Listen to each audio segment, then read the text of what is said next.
Jesse Trent. I can't tell if you're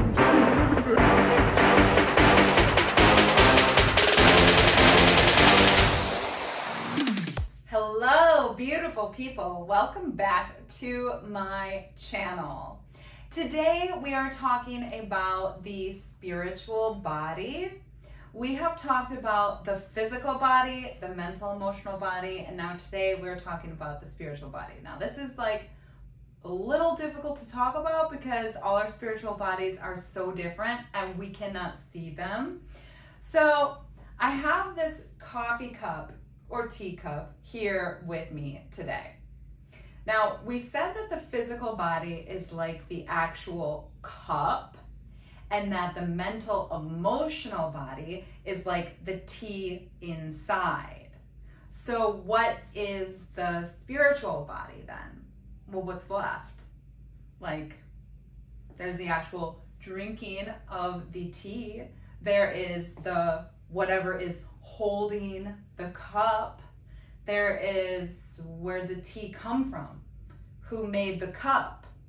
Who made the tea?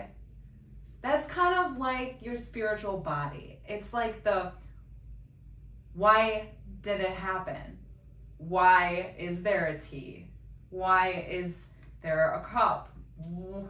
That's like the spiritual body. It puts the purpose behind having a physical body, the purpose behind following our feelings and our emotions.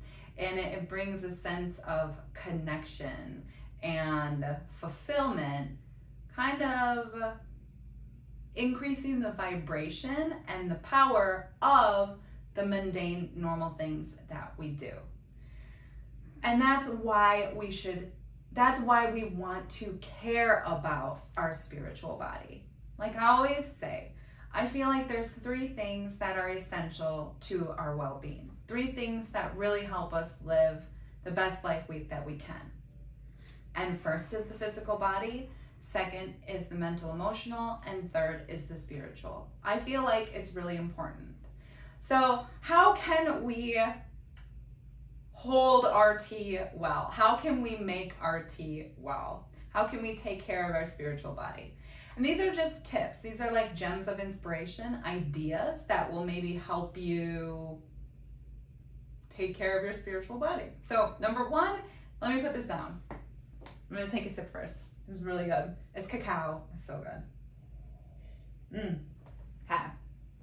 So number 1 tip on helping your spiritual body be healthy is to notice.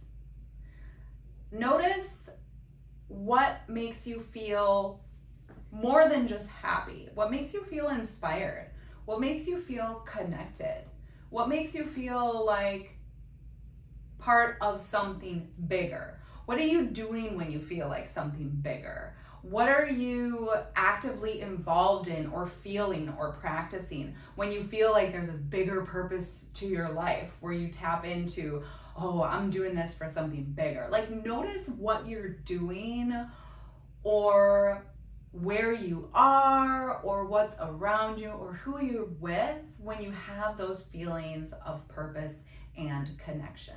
That is you tapping into your spiritual body health. Number 2 is experiment. Experiment with little ideas you may have about what might help you feel spiritually healthy. Maybe for one, it could be using more essential oils to make it smell a certain way around your house so you feel more connected to nature, you feel more connected to your spirit or to the universe or to God.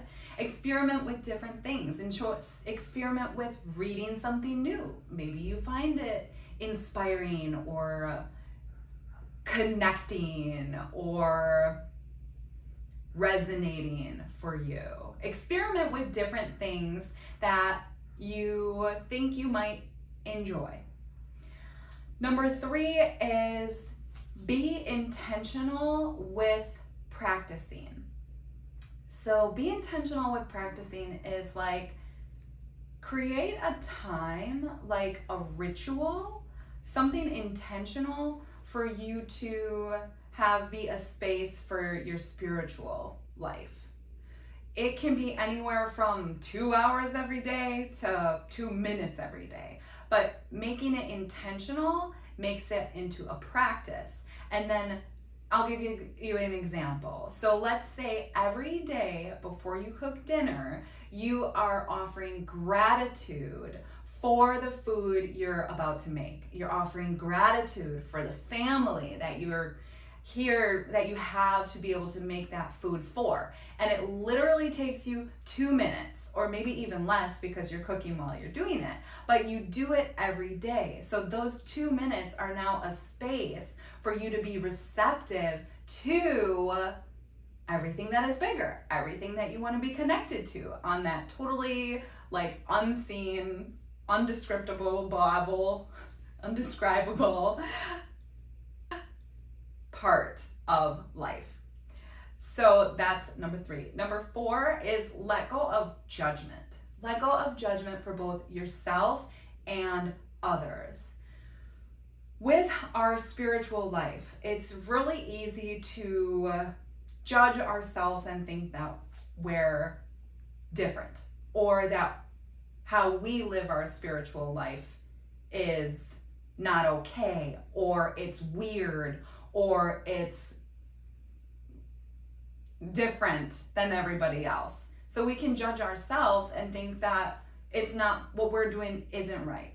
But if you feel like it's like God is with you, or you're inspired by the universe, or you feel connected to all the other people in humanity, it's right for you. So don't judge yourself. And then also, don't judge other people. Other people are on their own search to find what it is that makes them feel connected.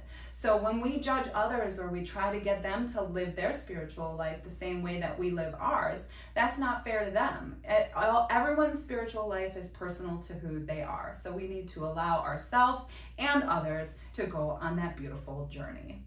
And then the number 5 tip I have is just have fun. My mom always said growing up, if I was going to do something, she always said, well, are you going to have fun? And I'm like, yeah. And she would say, okay, then you can do it.